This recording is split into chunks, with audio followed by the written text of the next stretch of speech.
You are in the grocery store, or the Target, or the parking lot after soccer practice, and your toddler is on the floor, screaming. Not crying, screaming, full body, kicking, face red, and every single person within 20 feet has turned to look at you. You can feel your face go hot, your chest is tight, and you are doing the impossible math. Do I pick them up? Do I leave? Do I try to talk to them right now? Will people think I cannot handle my own child? I know that feeling. That exact combination of mortified and helpless and furious all at once. Here is what I need you to know before anything else. What you say in that moment matters less than most people think, and what you do first matters more than almost anything. I am going to show you exactly what that is in the next 8 minutes, using the 3-step calm reset method. Stay with me, because this one is going to change the grocery store forever. Here is what most parents do when the screaming starts in public. They rush it. They get down and they start explaining. We don't scream. Use your words. If you keep doing this, we're leaving. Some parents give in immediately. They hand over the snack, they put the thing back in the cart, because the screaming feels like an emergency that needs to end right now. And I completely understand why. Because you are being watched. And every second that screaming continues feels like another second of judgment. Other parents do the opposite. They go cold and firm. They cross their arms. I am not talking to you until you calm down. Which sounds reasonable, except here is what actually happens. Your toddler's nervous system reads your withdrawal as abandonment. And an already dysregulated child does not regulate faster when they feel abandoned. They escalate. So both responses, the rush to fix and the cold wall, make it last longer. Not because you are doing something wrong, because the public part is getting to you, and your nervous system is affecting theirs. Here is the thing nobody says out loud. The hardest part of a public meltdown is not your toddler. It is the audience. And until you understand what your toddler is actually going through in that moment, the audience will keep running your response. Here is what is actually happening inside your toddler's brain when they are on the floor screaming. Think of their nervous system like a cup. All day long, things pour into that cup. Hunger, tiredness, transitions, getting in the car, getting out of the car, going somewhere new, the change in routine. Sensory input, the lights in the store, the noise of the cart, the smell of the food section. Being told no, wanting something they cannot have. By the time you hit the middle of aisle 4, that cup is already close to full. And then one more thing happens. The wrong snack, the toy you walked past, the cart they wanted to push, and the cup tips over. The screaming is not a decision. It is the cup spilling. Your toddler is not trying to embarrass you. They are not trying to manipulate you. Not yet, at this age. They are overwhelmed.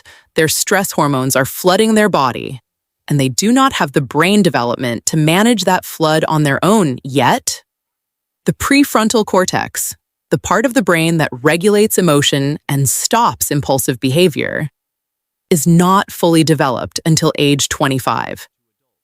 So the part of their brain that knows this is not the right place or time is simply not online yet. They need you to be the regulation for them right now, which is exactly why the 3-step calm reset method works, because it works with their nervous system instead of against it. Step 1 is regulate, and this step starts with you, not them. Before you say a single word to your child, your job is to regulate yourself. I know, you are in public. Everyone is watching. The last thing you feel is calm. But here is why this matters. Your child's nervous system is reading your body right now like a signal. A tense, rushed, embarrassed parent tells their nervous system, this is a crisis. A calm, slow, grounded parent tells their nervous system, I am safe. 3 things, right now before you open your mouth. Lower your voice, quieter than you want to go. Slow your body, slower than you want to move. Soft face, unclench your jaw, relax your eyes, And do one more thing. Breathe out longer than you breathe in. One long exhale. That long exhale activates your parasympathetic nervous system, the calm system, and it happens in under 3 seconds. The audience around you, they are not your job right now. I know it feels like they are, but your only job is to be the calm wall in the middle of this moment. I say this all the time, and I still have to remind myself in the moment. It is hard, but it is the thing that makes everything else possible. And once you are regulated, you are ready for step 2. And this is the one that surprises people. Step 2 is reconnect. Get down to their level. And I mean physically. Get on the floor if you have to. Eye to eye and say 2 sentences. I can see you're really upset. Pause. I'm here. That is it. You are not agreeing with the screaming. You are not rewarding it. You are showing their nervous system that they are not in danger and they are not alone. And a nervous system that feels seen can begin to come down from the red zone. What you do not say in this step, do not say, stop it. Do not say you're embarrassing me. Do not say, big kids don't scream. Those phrases add shame to an already overwhelmed system. Shame does not regulate a child. It dysregulates them further. If your toddler is very young, 18 months, 2 years, keep it even simpler. You're upset. I'm here. I've got you. 3 words at a time can be enough.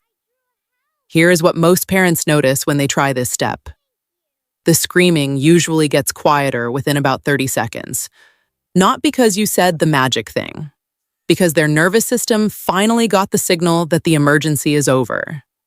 And once they feel seen, step 3 is where everything comes together. Step 3 is redirect. This is where you move forward. Once they have started to come down, even just a little, not fully, you give them 2 choices. Not choices about the thing that triggered the meltdown. 2 choices about what happens next.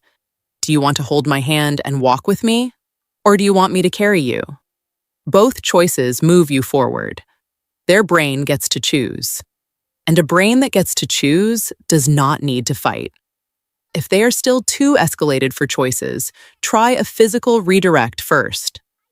Let's go find the cold section. It's really cold over there. A simple sensory shift sometimes breaks the loop when words cannot. And the one thing you do not do in this step, do not re-explain why the meltdown was wrong. Not here, not now. A child who just went through that level of overwhelm is not ready to receive a lesson yet. The lesson, when they are fully calm, later at home, is a separate conversation.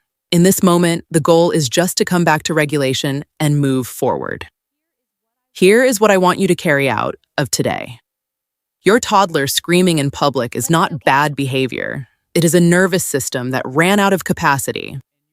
And your response in that moment is not about what the people in aisle 4 think. It is about what your child's brain is learning. That when things feel like too much, they have a safe person to come back to. Every time you do this, regulate, reconnect, redirect, you are building the exact skill they need to eventually do it themselves. That is not a small thing. Drop the age of your child in the comments right now and tell me, is it the grocery store, Target, restaurants, or somewhere else entirely? I want to know exactly where these happen so I can give you the specific words for your situation. And if you want the full word-for-word script in a format you can save and actually remember in the moment, comment calm right now and I will reply with it directly.